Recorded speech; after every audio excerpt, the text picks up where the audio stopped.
રા નવઘણની કથા ગુજરાતના સૌરાષ્ટ્ર પ્રદેશમાં ખોડિયારમાં પ્રત્યે અખૂટ શ્રદ્ધા જોવા મળે છે. ખાસ કરીને રાજપૂત, ચારણ અને અનેક અન્ય સમાજોમાં ખોડિયારમાં કુળદેવી તરીકે પૂજાય છે. રા નવઘણ સાથેની તેમની કથા ભક્તિ, વિશ્વાસ અને ચમત્કારથી ભરપૂર છે. ખોડિયારમાંનો અવતાર લોક વર્તમાન મુજબ ખોડિયારમાં ચારણ કુળમાં અવતર્યા. તેમના પિતા મામડિયા ગઢવી અને માતા દેવળબા હતા. કહેવાય છે કે સંતાન પ્રાપ્તિ માટે તેમના પિતાએ તપસ્યા કરી હતી. ત્યારબાદ માતાજીનો અવતાર થયો. ખોડિયારમાં હંમેશા મગર પર સવાર દર્શાવવામાં આવે છે. મગર શક્તિ, નિર્ભયતા અને જળ તત્વ પરના પ્રભુત્વનું પ્રતીક છે. માતાજી પોતાના ભક્તોની રક્ષા માટે ક્યારેય પણ પ્રગટ થઈ શકે એવી માન્યતા છે. હવે રા નવઘણ કોણ હતા? રા નવઘણ જુનાગઢ સૌરાષ્ટ્રના ચુડાસમા વંશના પ્રખ્યાત રાજા હતા. તેઓ શૂરવીર, પ્રજાવત્સલ અને ધર્મનિષ્ઠના શાસક તરીકે જાણીતા હતા. તેમના શાસનકાળ દરમિયાન અનેક રાજકીય સંકટો અને યુદ્ધો આવ્યા. કહેવાય છે કે બાળપણમાં તેમના રાજ્ય પર શત્રુઓએ આક્રમણ કર્યું. રાજ્ય ગુમાવવાની પરિસ્થિતિ ઊભી થઈ ત્યારે રા નવઘણ અને તેમના પરિવારને જીવ બચાવવા માટે છુપાઈને રહેવું પડ્યું. પછી માતાજીનો ચમત્કાર.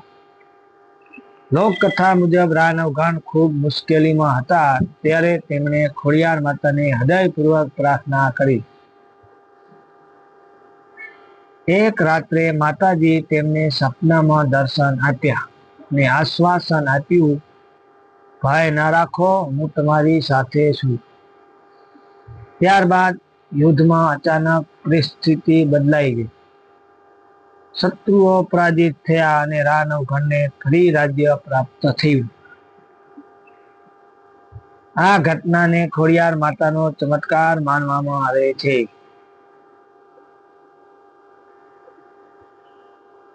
મંદિર અને શ્રદ્ધા. રા નવઘણે માતાજી પ્રત્યે કૃતજ્ઞતા વ્યક્ત કરવા માટે મંદિરો બંધાવ્યા અને પૂજા અર્ચના શરૂ કરાવી. આજે ખોડિયાર માતાનું પ્રસિદ્ધ મંદિર ખોડિયાર ટેમ્પલ ખાતે આવેલું છે. ઉપરાંત રાજપરા અને અન્ય સ્થળોએ પણ માતાજીના મંદિરો છે. દર વર્ષે હજારો ભક્તો દર્શન કરવા આવે છે. ખાસ કરીને ખોડિયાર જયંતિ વિશે મેળો ભરાય છે. આમાં સંદેશ અને પ્રેરણા. ખોડિયાર માં અને રા નવઘણની કથા આપણને શીખવે છે કઠિન સમયમાં પણ શ્રદ્ધા ન છોડવી જોઈએ. સચ્ચાઈ અને ધર્મનો માર્ગ અપનાવવો, ભગવાન અને માતાજી પર વિશ્વાસ રાખવો.